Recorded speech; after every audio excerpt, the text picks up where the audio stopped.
Okay, welcome to this video. I'm going to cover an inverse function using proof, and I'm going to be given a function. I'm going to have to find its inverse of that linear function. Then I'm going to use function composition to prove it. And then I'm also going to create the graph that shows what this would look like. So here it says graph both the original function in blue. So one of the things I'm doing here is just try to keep it doesn't necessarily need to be blue, it just needs to be contrasting colors so it's easier to read. But here I'm going to use blue for my original function and its inverse function in red, but I'm going to use pink since they stand out a little bit better on this. So show the steps to find its inverse function and then use the function composition method to prove your inverse function is correct. Finally, draw the linear parent function using a dashed line. So in order to graph it, you can kind of do this in any order that you want to do, really, but what you want to do also is label it. So one of the first things that I want to do is go ahead and create the linear parent function. So the linear parent is y equals x. So on the graph, that literally looks like the following. I'm using a dashed line, so it's a little bit simpler to see it.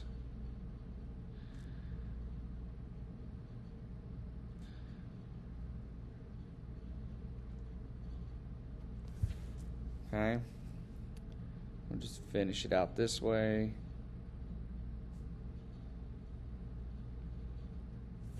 So this is my linear parent. Now the first function is 1/3 x plus 9. So 1/3 x plus 9, we're going to find the 9 on the graph. So there's my y-intercept. And we're going to take 1/3, so it's up 1, to the right 3. And I can do this more than a few times. I can work backwards, going down 1, left 3. And all that's doing really is this is just the graph that represents this function, the original one. Let me create my line for this one.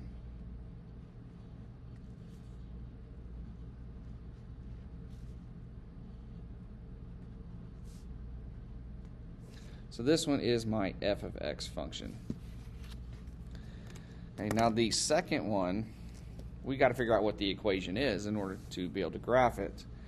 So what I'm going to do, the first thing, take f of x equals 1/3 x plus 9. I'm going to change this to y equals 1/3 x plus 9.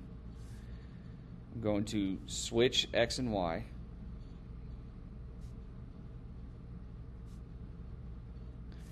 I'm going to solve for y, so I'm going to go ahead and apply the reflexive property. So that way I get my y on the left side of the line of the equal sign here. Subtract 9.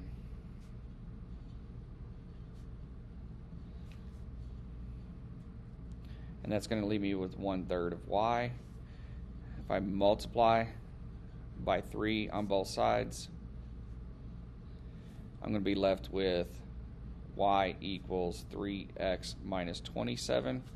And then finally, this y becomes f of inverse of x. So f inverse of x equals 3x minus 27. So here I have my second function that I need.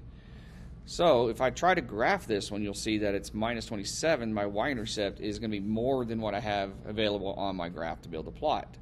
So I can't really take this function and just graph it. But I do want to make sure that I have the correct one before I attempt to graph it.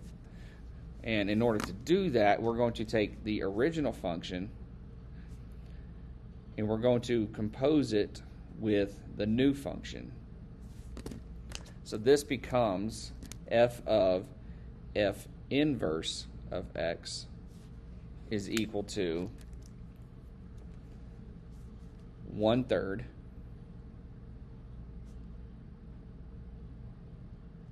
of f inverse of x plus 9. And now all I have to do is substitute this function into here. So I'm going to take the 3x plus or minus 27 into here. So we're going to continue this down. We're going to say is equal to 1/3 of 3x minus 27 plus 9. Okay, you see here I just replaced all of that with that piece. Then I'm going to distribute. In this case here I can distribute. So I have 1/3 of 3 is just simply x. 1/3 of negative 27 or minus 27 is minus 9. We still have the plus 9 that we carry down. And this gives us a remaining value of x. So f inverse of x is the inverse function. It was correct with what I was able to come up with. Now, as I pointed out, though, I cannot actually graph minus 27 on here because it's just out of space. So what I'm going to do, if we think back to tables, so if I had a table of x, y values, okay, so in this case here, let's go ahead and pull one of these points. The first point is going to be at 0, 9.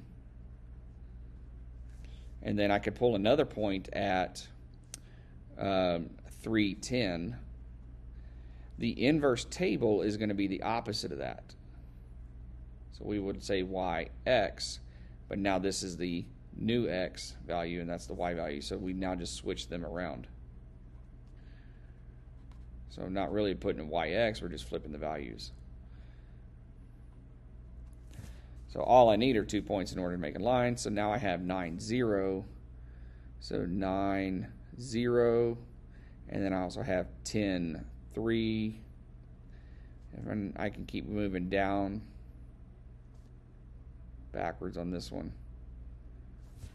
And then you just take your straight edge, you trace your line, and this one is my f inverse function. There we go.